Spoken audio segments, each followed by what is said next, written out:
This year, the theme was actually called Manifestation Mastery. And so, what we've been doing over the last couple of, since January, is we've been going deeper. So, the people that were interested and wanted to go a little bit deeper into this idea of manifestation, which is a big thing with Unity because we believe that you are a powerful creator and our thoughts create our reality, and there's something you can do about changing your reality with your thoughts. Ultimately, that's at the base of one of the tenets of Unity. And so, in that process, we come up with this thought or idea of that, yes, we are manifesting machines. And now the only question is, well, are you doing it consciously or not? And for myself personally, what I realized is earlier in my life that I did a lot of manifesting, but I was doing it unconsciously, which means that all the programs that were put in my head, not by me, by somebody else, my parents, my religion, my government, my society, all the different things that were programmed into my mind, and as a result of it, before I started waking up and become conscious, I was creating this life that was based off of all that programming. And I don't know about you, but that programming wasn't exactly positive. In fact, it was hard because I was taught that I was a sinner. I was taught that I was basically, if I didn't follow the 10 rules, I was taught that that my voice didn't matter. I was taught a lot of things by a lot of different people, and it wasn't me, it was somebody else. And so this idea of creating our lives consciously, when I found Unity, was like, oh, this is an eye-opener. And by the way, I just wanted to let everybody know that for the first couple of minutes, I'm going to go through the stuff that we talked about the first couple of times. It's going to go fairly quick. Take a deep breath. We're going to get through it. I promise you.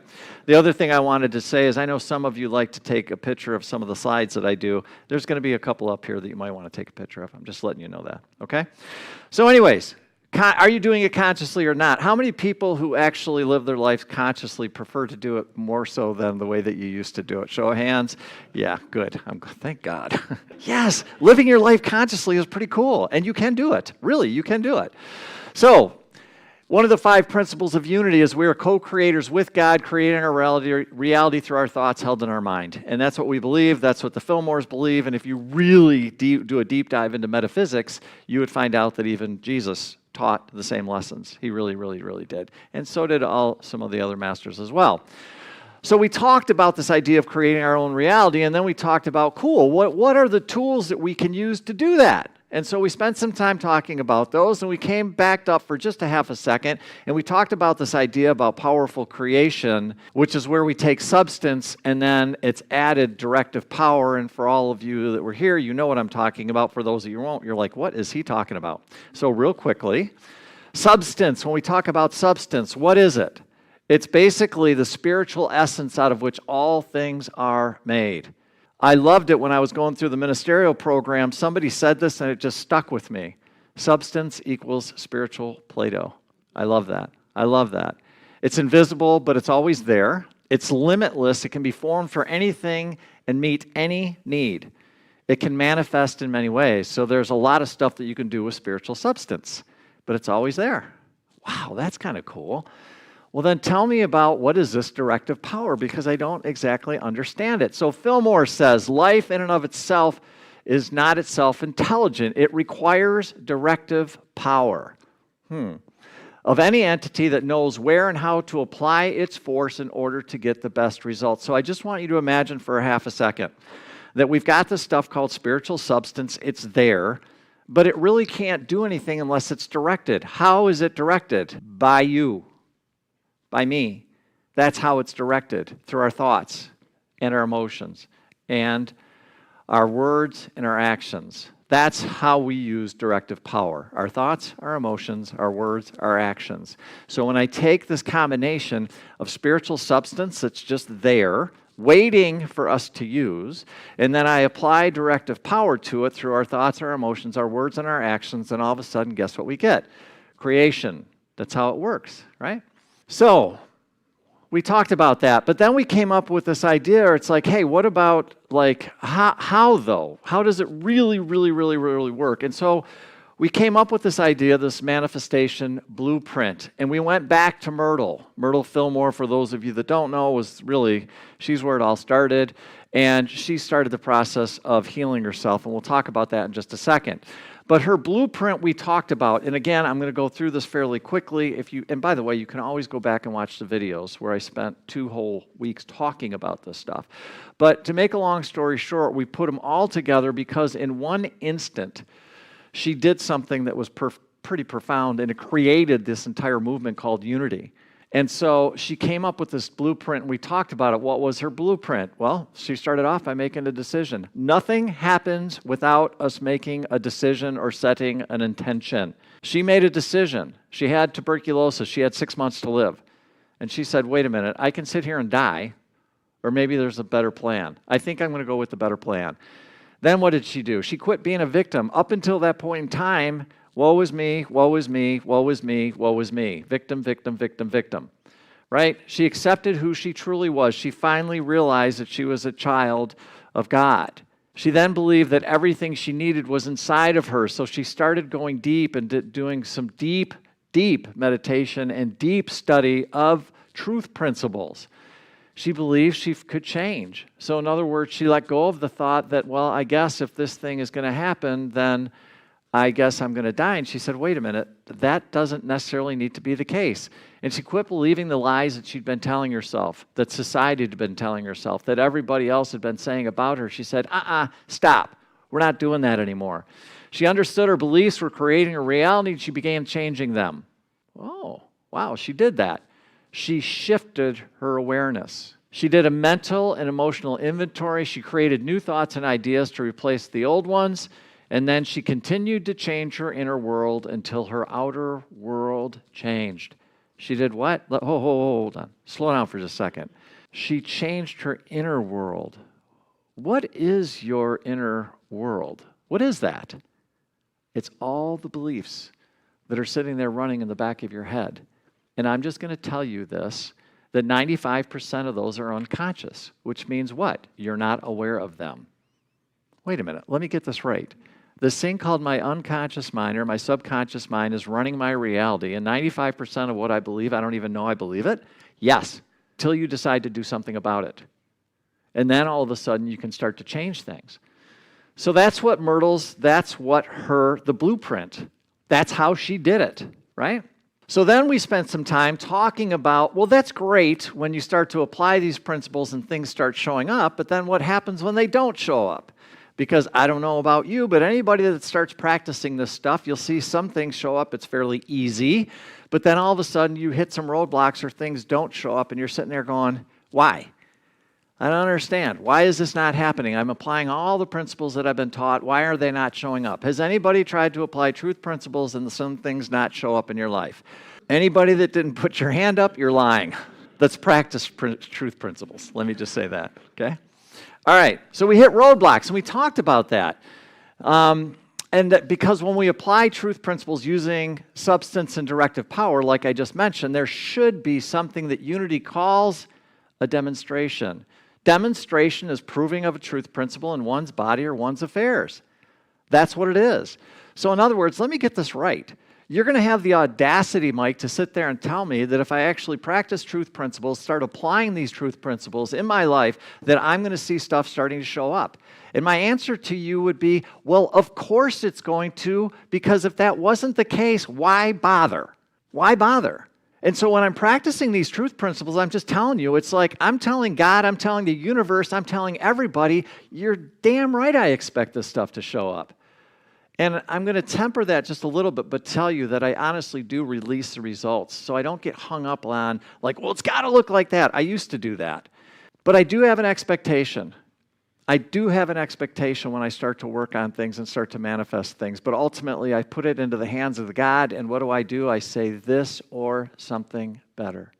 And the other thing that I say is for the best and highest good of all concerned. And that way, I'm not sitting in my ego and sitting there saying, it has to show up this way. Again, I used to do that. And guess what would happen when it didn't show up that way? How do you think I felt? This doesn't work. Why can't I get this stuff to work? Boom, boom, boom, boom, boom, boom, boom. Right? Because that's what we do. Right.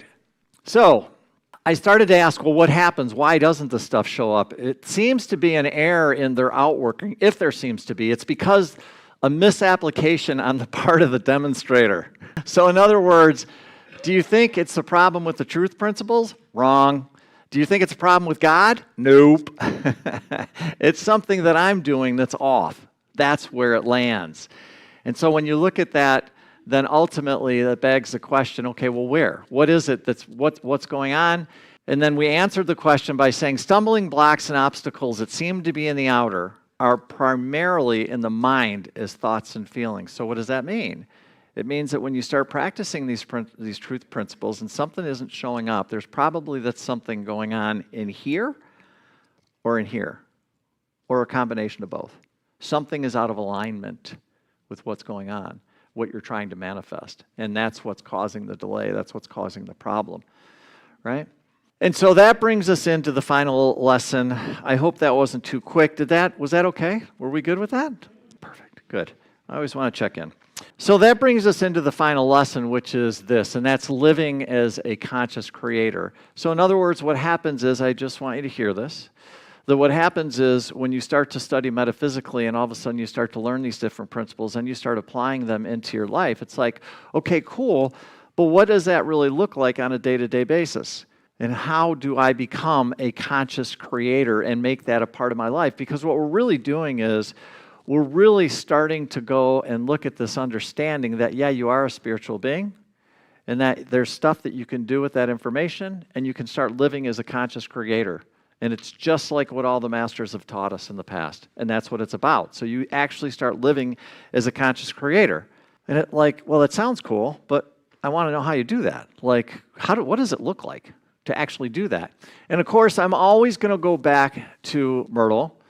And, again, the story, she had 6 months to live, okay, and now she actually is going to, instead of like I was talking about earlier, where there's no choice, she's told she got 6 months to live, so she just starts walking towards her deathbed. Woe is me, woe is me, woe is me, woe is me, right? She didn't. She stopped and she said, whoa, wait a minute. There's got to be something better than this. There has to be something better than this. What can I do about that? And so, remember, like I said, up until that moment, she had been an unconscious victim. And that's where a lot of people spend their life. They're an unconscious victim. They don't think they have any choice. They don't think there's anything that they can do about their life, the circumstances in their life, what's going on in their life, and so they stay as an unconscious victim. So she was an unconscious victim, right? But then all of a sudden, she decided to do something about it. So what did she do? Well, to be honest, if you were given 6 months to live, I don't know, I would probably do the same thing. She started looking for alternative answers other than that. She started looking for it. So she goes to, as the saying goes, she went and saw a speaker on New Thought, E.B. Weeks, and all of a sudden she came from that lecture and she proclaims the famous line, you've heard me say this a million times, I'm a child of God and therefore I do not inherit sickness. So in that one moment, it started with a decision or an intention. So just know that. For anybody that's sitting in the room or anybody that's watching this online, if you got something going on in your life you're not too fond of, it starts with a decision. And it can sound like whatever it needs to sound like for you, but it sounds something like this. Enough is enough. I'm going to do something about this. I can do something about this. I can change this. It starts with a decision or setting an intention, right? So in that moment, I just want you to understand, and this can happen for you any single time you give yourself permission to do this, is that she went from being an unconscious victim to a conscious creator. I cannot tell you how important that moment is in Myrtle's life or anybody else's life, including my own. When all of a sudden you decide, hey, wait a minute, I can do something about this. I can change this. And there's things that I can do to be able to start to change my reality. And I can start doing it right now. She became a conscious creator. She took her power back fully. She stepped into her divinity. She finally accepted the fact that who and what she was, a beautiful child of God. She realized that God was actually in partnership with her and loved her and cared about her. And then all of a sudden she was like, hey, wait a minute. No. I got to let go of my past. Enough of this crap. I got to let go of this thing. And so she started to use her own directive powers, again, her thoughts, her emotions, and her words, and she started to change her reality, right? And so where did it start? With a decision, right? Or she started to do what I'm going to call a belief inventory. Well, what's a belief inventory, Mike? Well, again, I just told you what? That your beliefs are what run your world. They're what's creating your reality. So if that's the case, then wouldn't it kind of make sense to spend a little bit of time figuring out what you believe? And yet my question to you is, how many of us actually do that? Really? How many of us sit down and actually look at what it is that we believe? And I would argue that most don't. And my challenge to you, should you accept it, is to consider doing it. Because it can be really, really, really helpful to help you understand why certain things are showing up in your life. And when I say beliefs, there's all kinds of beliefs. There's beliefs about God. There's beliefs about you. There's beliefs about life. There's beliefs about money. There's beliefs about relationships. There's beliefs about your health. You have all kinds of beliefs. What would happen if at one point in time of your life you sat down and went, hey, do I even like these beliefs? Because more than likely, there's a high probability they're not even yours. What? It's true. They're often not yours. And so what would happen if you just sat down at one point in time and just said, I'm going to start doing an inventory. I'm going to start looking at my beliefs. And by the way, we're doing that in my class, is we're having people start looking at their beliefs and figure it out. And so imagine you're sitting at this big table and you set on the big table all your beliefs and you look at them. And then you go, which ones do I like? Which ones don't I like? Which ones do I want to keep? Which ones don't I want to keep? And then you start consciously change it. And that's exactly what Myrtle did. She took her old beliefs, and while I don't know every single one of them, my guess is they sounded something like this. I have this illness and I'm going to die. Illness runs in my family, therefore it runs in me. I will always have a fragile body that is prone to sickness, and therefore I will always be sick. So she lived her life. She had been sick and frail her entire life. Why? Because when she was a child, she got a sickness and her parents told her, you're probably going to be like this your entire life. Get used to it. Suck it up, buttercup. That's what she was told, right? There's nothing I can do about it. I'm sure there were more, but that would be my guess as in terms of what it is that was really going through her head for most of her life until all of a sudden she woke up and she started doing something about it. This illness is real and more powerful than anything. I think this is one of the most incredible statements about our beliefs, is that we actually believe that certain things have more power than even God. Let that one set in for just a minute. So she had this belief, right? She had these beliefs, right? So as the results of her beliefs and thoughts, how do you think she felt emotionally? What do you think? Do you think she was walking around happy? Oh, this is awesome. This is great. Hey, I'm dying in 6 months, man. It's amazing. Or do you think it was more like, woe is me. I guess I'm just going to die. I guess there's nothing I can do about that. And you could imagine emotionally how uncomfortable that was for her, right? What do you think she was telling her friends and family? Pretty much the same thing, right? What do you think she was acting like? So in other words, the reason I'm asking you these questions is I'm just imagining what her directive power was like prior to her waking up.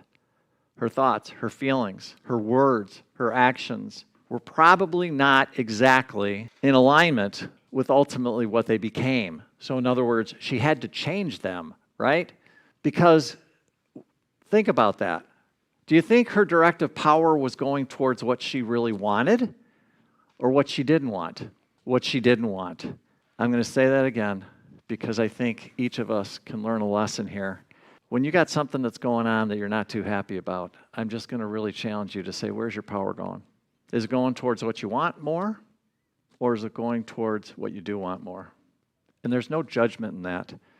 There's no shame, blame, guilt, or judgment in that. I'm just being honest. I'm being sincere because what I have found in my own life is when I'm struggling, often where my power is going is where?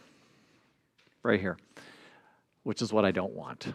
And so what happened is her thoughts, her beliefs, everything were out of alignment with what she wanted and with truth principles. And so in the book, How to Let God Help You, she says it's true followers of Jesus find that they must continuously, and I'm going to talk about that next week, but they must continuously discipline their thinking and emotions and bring them into alignment with the truth. Oh, so you mean I got to come up with different thoughts and I got to feel differently about this thing that's happening in front of me in order for me to change my reality? Yes, yes, yes. Because those thoughts and those are emotions, I talked about this when I did this talk, we are vibrational beings. And if our thoughts and our emotions are creating energy, and I just want you to imagine the energy, I don't have a choice, there's nothing I can change, woe is me, I got a weak body. Just energetically, how does that feel? Versus I'm a child of God, I can change anything I want to change and focus on, I can make a difference, I can change my life, I can change my health, I can live. Can you feel that energetically, what's happening? You're changing your vibration. We are energetic beings. That's who you are. And a beautiful child of God, of course, right? So what did she do? She started to do her inner work. And I think often, so often, in unity, that's what people don't really grasp. We have work to do. Inner work. What is the inner work? The inner work, if you want to, and you don't have to do any of this stuff if you don't want to, it only matters for those people that actually want to change their life and they want to do something differently. There's the inner work. What is the inner work? It's finding out where your beliefs are, where your emotions are. Are they in alignment with where you want to go? That is the inner work. That's it. So, the inner work of changing her thoughts, emotions, words, and actions, and that's what she started doing. And so what she said was some new attitudes will be necessary. The old customs and beliefs will have to be changed and given up. A new side of you will have to be shown. Oh, wait, let me get this right, Mike. I'm going to have to change? Yes. And I would say start with the inside. Start with your inner world. Start doing your inner work. That's where this happens. That's where this work starts from, is the inner work. So yeah, you're going to be different. Spoiler alert, things are going to start to change for you, right? And then she started talking about the things that changed. I became very watchful as to what I thought and what I said. What are the two? What's directive power? Your thoughts and your emotions. So she became very watchful of what she thought and what she said. I did not let any worried or anxious thoughts enter into my mind. She's really starting to pay attention to her thoughts, really starting to clean them up, really not letting those things happen, really being careful with those. And then she stopped speaking gossipy, frivolous, petulant, I love that word, petulant, angry words. What was she talking about? Her word. She started becoming very careful with what she was saying and what she was talking about. You ever notice somebody that's having a real hard time? You ever notice that's all they want to talk about is how much of a hard time that they're having? Yeah, and look at guilty as charged. I'm human. I've been there, done that. I get it. But I'm just saying, some people, you can't get away from it. Every single time you talk to them, all they're going to do is try and suck you into their hellhole. Excuse my language. Do you know what I'm talking about? It's true. Right? And God bless them. Again, I really observe mostly when that happens, right? And then she says what? Instead of cursing my body, this is where the action comes in. So now she starts to change her action. Instead of cursing my body, I started to bless it and encourage it with the true thoughts and words. I would use all diligence and wisdom in telling it just what I wanted it to do. So she started changing her action, and that's how she did it. That's how she did it, right? She started to bring everything into alignment with what she wanted and with truth principles. And so what did that look like? Well, first of all, she did that. She stopped that, and then what did she do? She came up with some new thoughts. Again, I don't know what all the thoughts were that she changed, but I would guess here's a sum of them. I don't have to die, I can live. God is the only power in my life, and that power is good. So in other words, she wasn't putting illness more powerful than God. Ooh, well, that's a pretty juicy one, right? I'm a child of God. I don't inherit sickness. I can change my reality by changing my thoughts, right? So here's the question. She came up with these new thoughts. She came up with these new ideas. She came up with this new plan, if you will. Do you think she just did it one time? No, because what did she have to start working on that she didn't have before this? It's called spiritual discipline. Spiritual discipline is a real thing. It's real. It's like any other discipline. Question for you. Do you think when I ran that marathon last Sunday that I had never run a mile before I went and showed up at that line? Everybody's laughing. It's no different, folks. If you want to start living a spiritual life, there's things that you should probably think and seriously consider starting to do. It's called spiritual discipline. Myrtle started to work on her spiritual discipline. How long did it take her for this stuff to finally stick? Anybody know? 2 years it took her. Now, in my opinion, I think we have some updated technology where we can do things a little bit quicker than 2 years. And anytime you want to have that conversation with me, let's have it, because there are some really cool things that are out there these days in terms of changing your thoughts and changing your beliefs. But ultimately, that's what she did. For her, it took her 2 years to not only change her mind and change her beliefs and change her emotions, but then also develop this thing called spiritual discipline. And then all of a sudden, things started to change for her. And she said, I don't become discouraged at their being slow to wake up. In other words, she saw her body still struggling, but she didn't pay attention to it. Why? Because she was doing the inner work and she wasn't worried about the outer work. And that's one of the things you need to do when you start changing, is you got to just let the outside go for a half a minute and start to do the inner work. But I kept right on, both silently and aloud, declaring the words of truth until the organs responded. And then guess what? Her organs responded, and she was healed. And she lived to be well into her 80s, closer to 90, before she finally passed, right? So Myrtle became and started to live as a conscious creator. We all have the ability to do that. Why? Because of who and what you are, which is a beautiful, beautiful, beautiful child of God. And with that comes a lot of power. We just forgot. But when you start this journey back to yourself, back into your heart, back into your own power, then all of a sudden you get to play with it. And it can be a lot of fun.